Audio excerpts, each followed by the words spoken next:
Alright, so we're continuing a series on just learning a kind of game and all the kind of ways it can develop, focusing on the early moves. We're not going to solve everything, but just where first turn can find advantages and more often how second turn can neutralize advantages.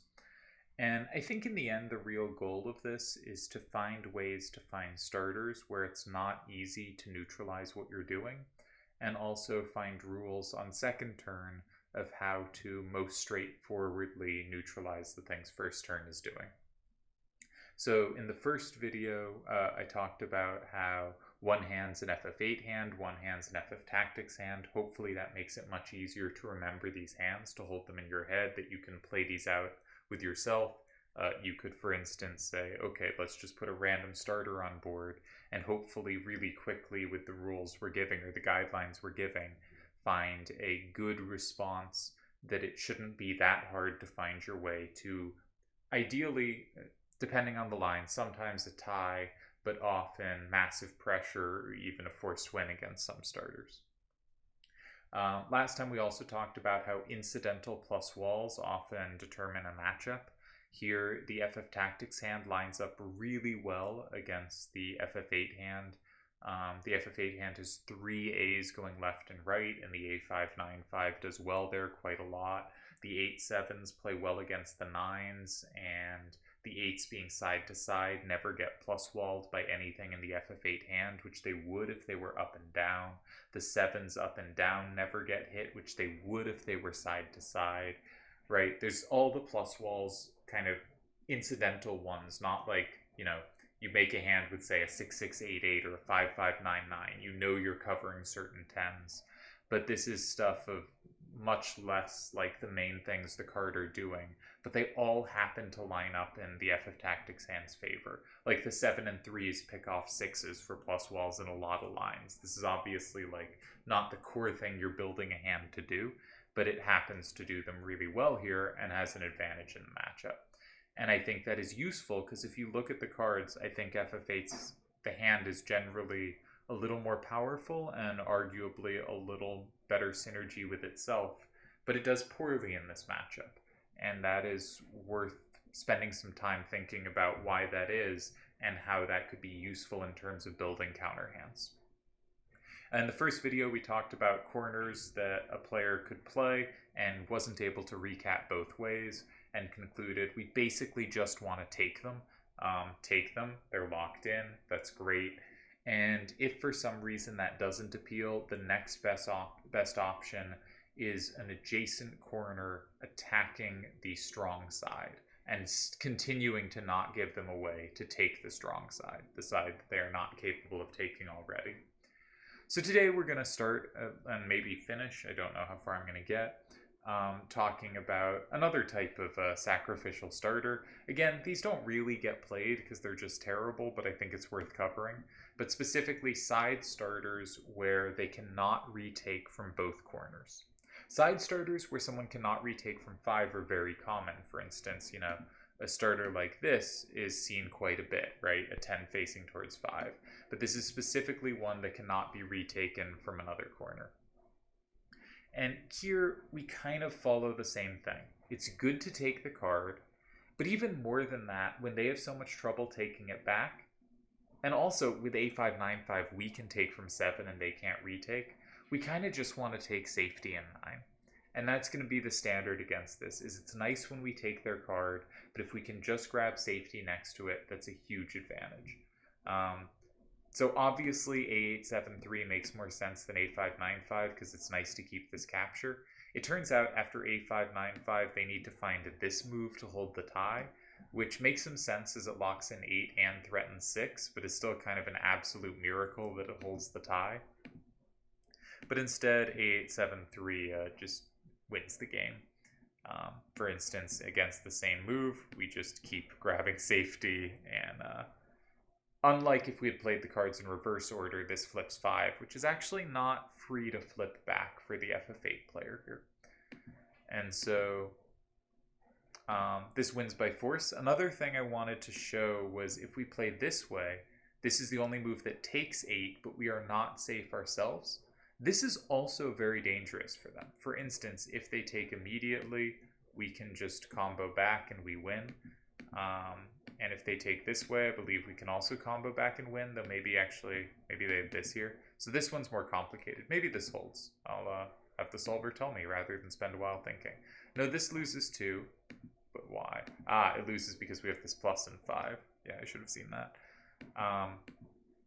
Now they can actually hold a tie here, I believe, by playing, yeah, either this or this.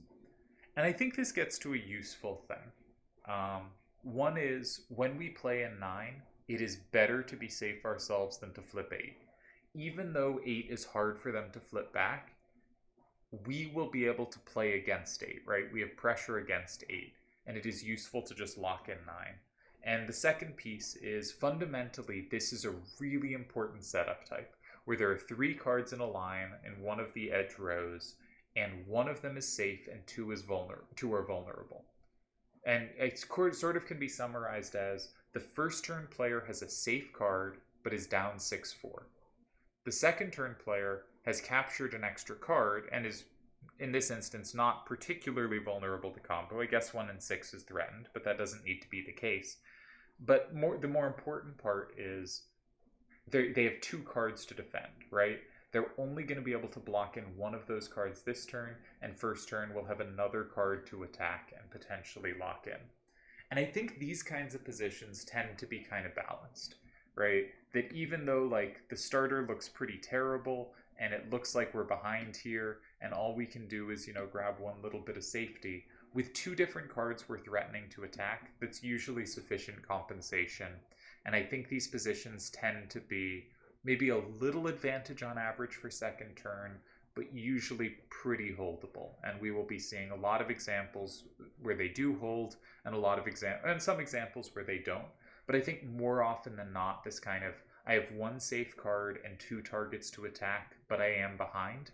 It turns out you probably are behind. Like, your odds of winning are probably lower than your odds of losing, but it's still usually firmly within tie range unless all the combos run against you. So I think that's just a kind of important line. But the best move, and the move that should make sense, is just grab safety, keep your threat of playing in 7, and that's going to be better than options that capture it. So let's look at another example. This one, they cannot take back from 3, so it makes sense that we would go in 1.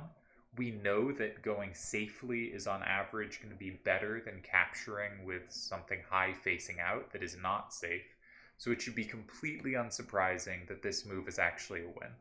And because they have given up their ability to capture 3, this move is also a forced win.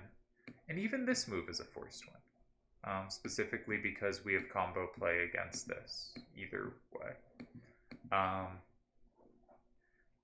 So this is to note that even playing against the strong side can be fine. The more important thing tends to be having safety facing out. And here there are many ways to win. I wrote down a few lines here. So the best chance here for the tie, yeah, this is important. Actually, let's give this line first.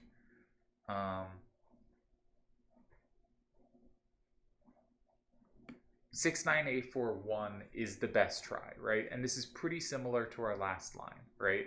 First turn has a safe card, but is not behind, and second turn also is a safe card. And this is significantly better for second turn than the previous thing, right? In the previous example, first turn was behind, but had a safe card and 2 cards to attack. Here, the score is balanced. Both have a safe card, and first turn has the card on board to attack. And in fact, the correct way to play is to just attack that card.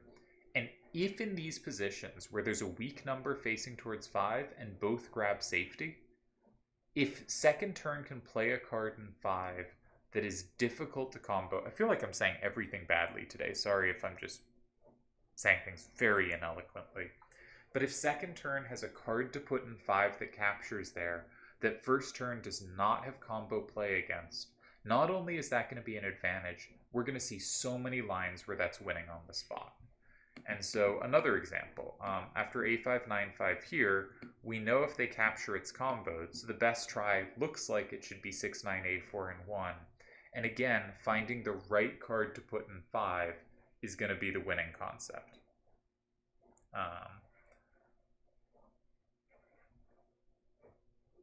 Yeah. And so what we're going to see over and over in this type of starter is we're going to kind of grab safety next to it. And their best defense is often going to be grabbing safety themselves. And our correct answer here is going to be finding the right card to put in 5. And that's just really consistently going to be the winning idea. And here, this looks very good to me. I think this is probably one of the wins. Or at least a winning line. Yeah, this looks good to me. But figuring out that right card to put in 5 that they don't have combo play against is going to be just really important. And in general, we're never going to see this card landing in 5 because it's always so vulnerable to plus walls or even setup pluses against Squall or Cypher that this card's really unlikely to be the card in 5. But we're going to see every other card at some point, I think, land in 5. This looks fine to me here. Does this work? Yeah, this is a win. What about the move I wanted? Also a win. Cool. So that's really often going to be the way these work, where first turn is obviously these are ridiculously bad starters, but first turn gets in trouble. Second turn should prioritize safety. If second turn prioritizes capturing but not safety, usually first turn can grab some safety themselves and then has 2 targets. But if we reach a position where each has 1 safe corner and there is a target in 8, if second turn can find that way to play a card that is not comboable in 5, either it will win on the spot, or first turn has to be very careful and precise to find a tie. Either way, second turn's getting a lot of pressure. Let's do another example. At this point, instantly there are moves that should come to mind. I think 7 is the appealing square to go. We'd rather take than not take, right? We're not prioritizing taking, but we'd rather take. They don't have a recapture from 9. Or from 5, right? AA33 is safe in 2 directions, so 7 feels really appealing for us. Between these 2 cards, my instinct would be use this one, but in fact, they are both wins in 7. The solver also points out this is apparently winning. Just setting up so much combo potential everywhere. 7-3-A8 has both 5 and 7. And A5-9-5 or 7-A7-4 has 9. This is very powerful, and I thought a cool line was after here, we should just leave both 5 and 7 open, and the winning move is grabbing safety here, and yeah. Also setting up to control 5, right? Because now if they go here, we potentially have this plus if wanted. So I thought that was a cool line. All right, that's another one. Here, our instinct, I think, should be 9 is better than 7. We don't need to capture. And we would rather use A8-7-3 than A5-9-5. It turns out if we start with A5-9-5, again, in practice this will just win, but they have this miracle tie, locking in 8 and setting up Squall in 6. You might start thinking there are a lot of ties in 5, and there were a surprising amount here, but as we get into some other lines, we'll see other weird ties. But point is, this is kind of a miracle tie that's very hard to play in an actual game. And but the better move is just A8-7-3. And this does win by force. And FFTactics has no sacrifice sides, so that's it for sacrifice sides. Sides that just can't be recaptured. Because FFTactics has the double numbers, they'll always have a way to recapture their sides because they have double numbers both horizontally and vertically. So they don't have examples of this starter type. But this starter type is obviously terrible, but I do think it is an interesting and useful heuristic for carrying to other stuff, that it is better for us to grab safety than grab a card and have both our cards be vulnerable, right? We should prioritize playing a move like this over a move like this, or like this. It is much more likely to be winning, and if it's not winning, it is much more likely to be very hard for them to find a tie. And if you are on the bad side of this and you see a move like this, your instinct should be, I should play one of these cards in 7, grab safety, and then I have 2 cards to attack that I can work against. And I would guess this position is a tie. It's slowly calculating it. It says almost everything loses. Okay, this was an example where nothing in 7 ties. So there are going to be many examples where it doesn't. Instead, we should actually just flip this because we have the plus back in 5. Yeah, I guess that makes sense. Yeah. But a lot of the times it's going to be a move like this that saves it. Here, there's only one win for them. We do lose to a move in 5. I think the problem is we don't actually have a threat against this card, right? They can combo back. So we don't actually have play against 2. But if we did have play against both that weren't combo backable, this will often be the right way to hold it. And it's going to be the most common way to save these positions. So it's the move we should look for first. All right, we're going to do another example. It's a very different type of starter, but we'll keep going a little longer because I haven't been going very long. Oops, I just lost my place on everything. Okay, so we're going to do a half-strong corner. Specifically, there's only one that can be recaptured both ways that isn't a sat corner that we've already talked about. And it's A4, 6, 9. I guess actually 6, 9, A4 you'd think would be 1, 2. Why did I not list that? I don't think I did. Huh. One sec. I'm going to do a quick search if I covered that somewhere, because that should be somewhere in this file. No, it isn't. So I'm going to leave a note for myself. Because that's definitely, this is obviously a half-strong corner. I have a recapture, and it is half-strong out facing half-not. Okay, but we'll be talking about A4, 6, 9 in... Oh, I left the note in the wrong place. Maybe I typoed somewhere.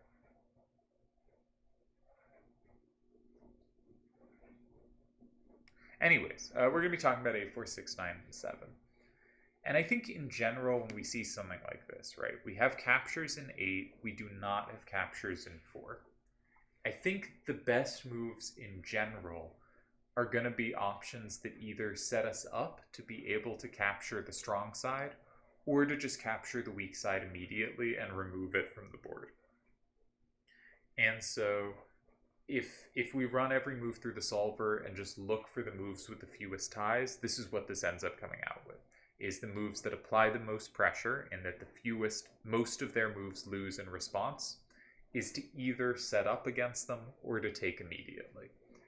So if we were going to set up going in 1 to make a threat in 4, we have 2 ways to do so. We could play here with 7A, 7, 4 set up for 5. Note this would also set a card up for them. Or we could play A8, 7, 3, which does not set up a card for them. And I think this is clearly the preferable way. It doesn't give them 4. Now, they have a bunch of ties. One is this, which is just, obviously looks absolutely terrible, but apparently this holds. Again, the concept of kind of take safety and the other has more targets on the board than you do, and you've got good power facing left towards it if you're FF8 here, facing towards the action, but obviously this is not a move anyone is actually playing. This, I think, is a more logical tie.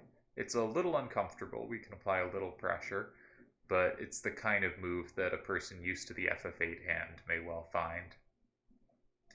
I think this is the most standard move, and here we have a bunch of choices for the L because we have captures in both 2 and 8. I think the most kind of conventional thing to do is capture in 2 or 8 in a way that sets up a threat in 5. So this would be my choice of a move, and there's lots of paths to a tie for both players here. This is pretty balanced. I think the coolest line is here. When it's a little tricky to find our tie, actually. But there are a bunch of ties both ways. So I think this is a good response, and I think they should probably remove the in-between square from the game. That's going to be a good square for us and not for them. And we have a good enough L to tie comfortably, and they have kind of enough safety or difficult things for us to take. We're not that good facing to the left that FF8 hand gets a pretty reasonable tie as well. The other way to set up in 5 that looks really appealing is this, which sets up a same in 8 with 7A7-4 and a same in 4 with 7-3A8.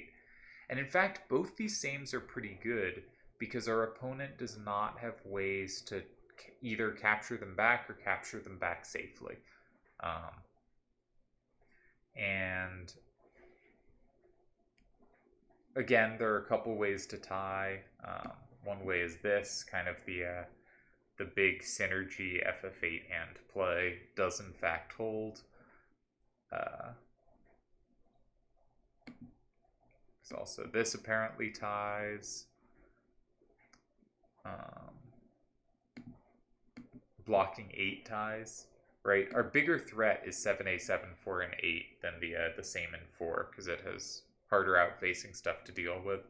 So it makes sense that blocking 8 would happen. Apparently this also ties. Anyway, it doesn't really matter all the ties. The point is kind of, yeah, this is a high pressure move. You have to be pretty precise. For instance, it's notable, no move in 3 ties here. This is a pretty big and dangerous setup. And I like this move quite a bit. And then there's just the idea of removing it from the game. Just take it. And here, there's some miracle ties, like this is somehow a tie, this is a tie. This one's really wild to me, given that it like sets up nothing, right? It's a card that like fits in too well when Squall can same wall back, but you don't have that. It doesn't threaten 5. Somehow happens to tie. Cool move. Like, obviously you could spend a while figuring out all the lines, but my point is just, if this holds, like, people mostly aren't going to find it in a game, and it's not the kind of move you should be spending a ton of time on hoping ties unless you have some instinct that draws you there, because you're just going to run out of time on ideas that probably won't work.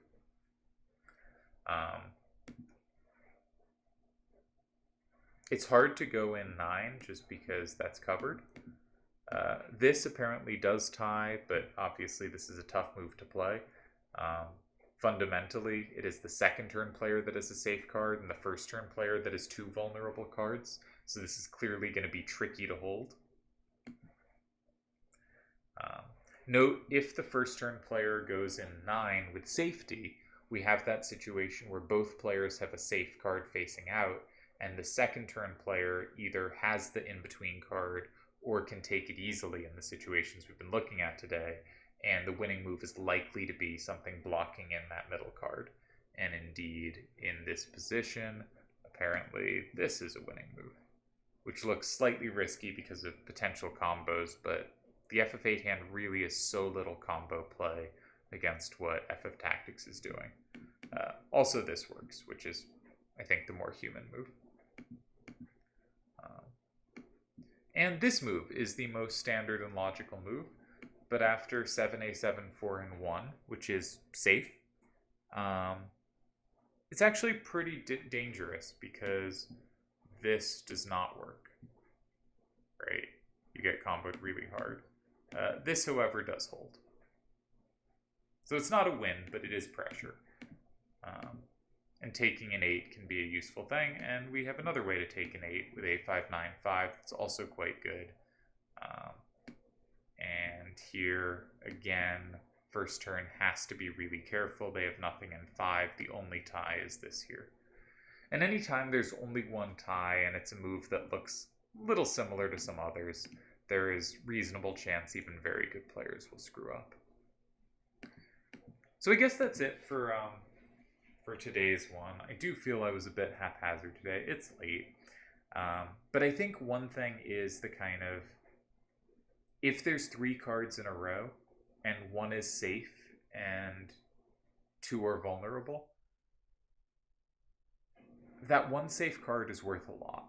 Now, if second turn player, if first turn player is one card that's safe, but second turn player is up 6-4, that's probably going to end up being balanced. But if first turn has the safe card and second turn is not ahead, first turn is doing great.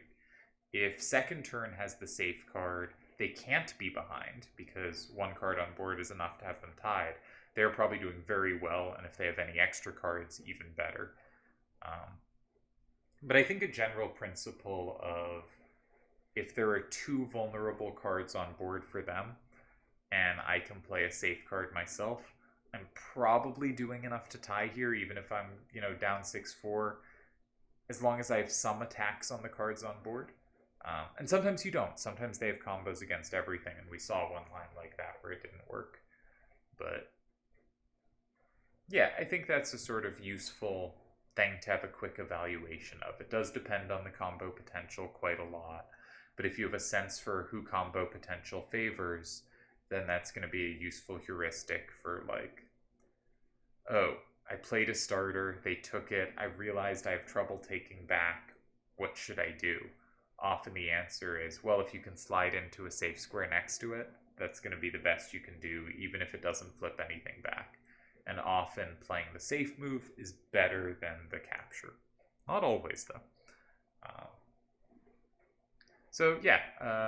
Talked about terrible side starters, which mostly we want to play safely next to. We also would like to flip it, but the more important goal is to play safely next to it. And that's generally what we're going to see with side starters for a while in this matchup, is the best moves are going to be safe moves next to it. Which I think should lead to something I'll try to keep stressing is the most valuable thing about a side starter is not kind of like, it's not, pretend they have to go 9. They go 9, I can go 7, and we have this double safety wall. That's not usually the key point. The usual key point is, if I have these squares covered, then they don't get that free safety, and I might get free safety in one of those squares later.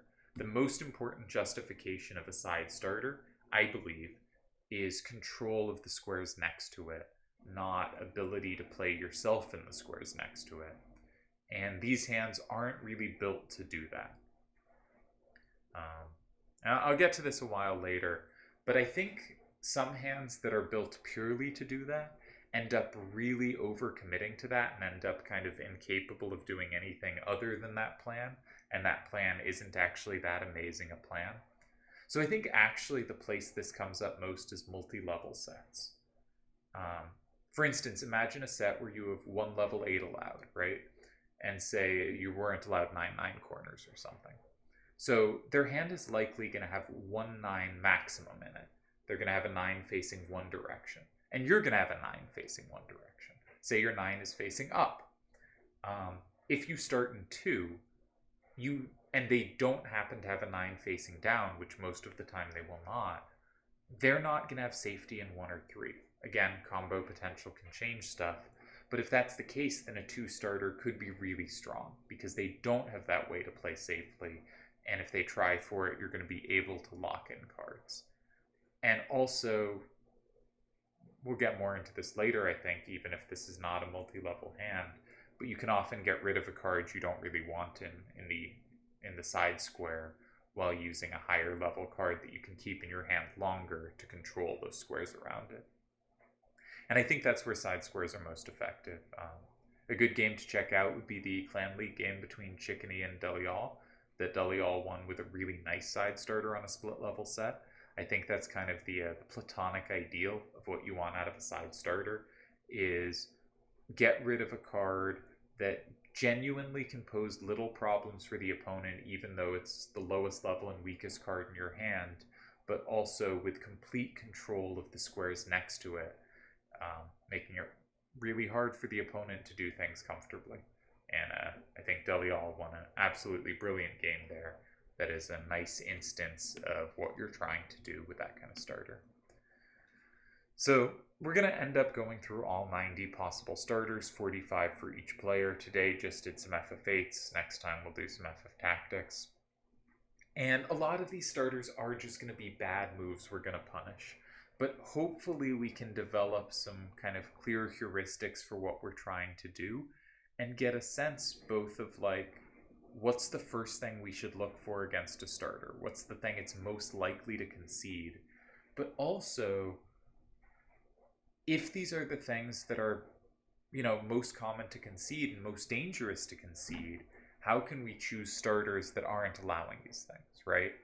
And I think one thing about just looking at these hands, if we look at the FF8 and the FFTactics hands, say we're the FF8 player, there's no direction we're dominating their hand, right?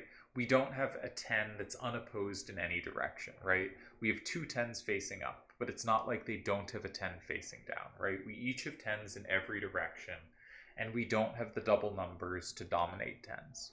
So we're never going to be able to control the squares next to a potential side starter. Now, there are some side starters that I think are okay here and can manage fairly comfortable ties, but I do not think there are any side starters that will give serious winning chances here against a good player. Maybe I'm wrong, but I think virtually all of them we can quite easily and quickly show that the FFTactics hand is actually in just very good shape against. If anyone is winning chances without doing anything all that tricky, it's going to be the second turn player, because we do not control the squares next to any side starter, and we are not, you know, built to do the built 2-10 out walls. But again, I think that's the less important thing side starters do. And then the other part we looked at today was this this half strong corner starter, and I think there the instinct should really be, can we set up against the strong side, and can we just remove it from the game? So I think the three squares to really strongly consider here are 1, 5, and 8. And maybe they just come out as by far the best because of this particular hand matchup. I think that's true, but I also think they're the squares you really want to be checking first. 1, 5, and 8 here.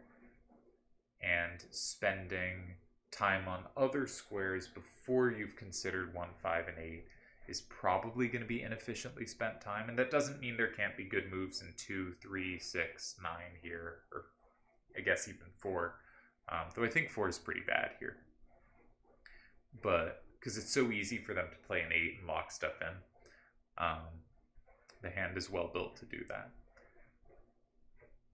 But I think we're going to get to some useful heuristics eventually, and maybe looking at all these terrible starters isn't that useful, but we still see some interesting triple triad, and I hope we're getting somewhere here.